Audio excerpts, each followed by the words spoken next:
네, 총선이 한 달도 남지 않은 가운데 여야 대표 오늘은 나란히 지방으로 향했습니다. 한동훈 국민의힘 비상대책위원장은 부산 경남을, 이재명 더불어민주당 대표는 충북을 찾았습니다. 국회 취재기자 연결합니다. 차승은 기자. 네, 국회입니다. 한동훈 국민의힘 비대위원장은 부산 경남 격전지인 낙동강 벨트를 찾았습니다.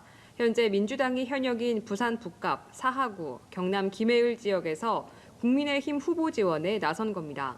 이 낙동강 벨트, 노무현 문재인 전 대통령 영향으로 민주당 지지층도 상당해서 영남권 중에서는 국민의힘에게도 만만치 않은 지역으로 꼽히는데요. 앞서 국민의힘은 낙동강 벨트에 서병수, 조혜진 의원 등 당 중진을 배치하며 지역 탈환에 사활을 걸고 있습니다. 이재명 더불어민주당 대표는 지난 11일 충남에 이어 오늘은 대전과 세종, 충북을 찾았습니다.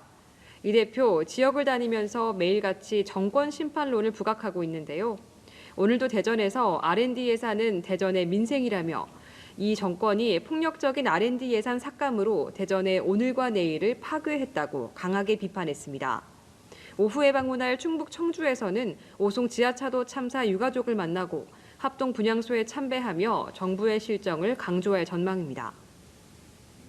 네, 여야 모두 공천 작업이 마무리 국면에 들어섰는데요. 후보 설화부터 위성정당 비례대표 후보 선발까지 잡음이 계속 나오고 있다고요.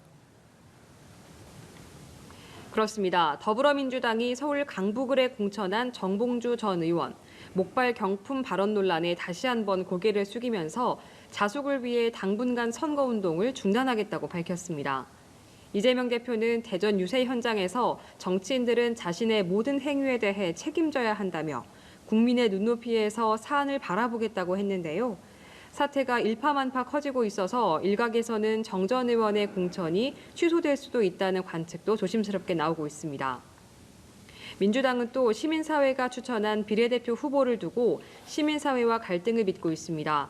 이념 논란으로 전지혜, 정영희 후보가 사퇴하고 병역 기피를 이유로 임태훈 전 군 인권센터 소장이 서류 심사에서 부적격 판정을 받자 시민사회가 강력 반발한 겁니다. 오전에 긴급 전원회의를 연 시민사회는 당의 임 전 소장에 대한 부적격 결정 철회를 요청했는데요. 당이 받아들이지 않으면 오늘 중에 모든 가능성을 열어두고 결정을 내리겠다고 했습니다. 그래서 시민사회가 비례연합정당을 탈퇴하는 거 아니냐 이런 관측도 나오고 있습니다. 국민의힘도 겨박제에 곤혹스럽기는 마찬가지입니다. 국민의힘 공관위는 조금 전 돈봉투 수수 의혹을 받는 정우택 국회 부의장의 공천을 취소한다고 발표했는데요.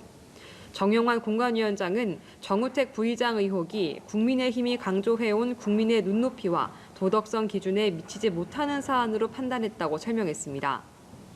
정 부의장 낙마로 공석이 된 충북 청주 상당구에는 서승우 전 충청북도 행정부지사를 전략 공천했습니다. 국민의힘에선 도태우 후보의 5.18 민주화운동 폄훼 발언 논란과 조수연 후보의 일제 옹호 발언 논란 등 총선 후보들의 설화가 연달아 터져나온 상황인데요.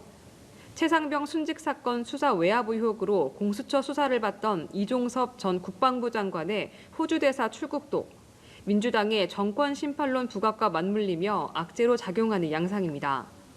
국민의힘은 1시간쯤 뒤엔 6차 경선 결과도 발표하는데요. 어제 면접을 진행한 국민추천제 최종 후보 5명을 선정하기 위한 회의도 진행됩니다. 지금까지 국회에서 전해드렸습니다.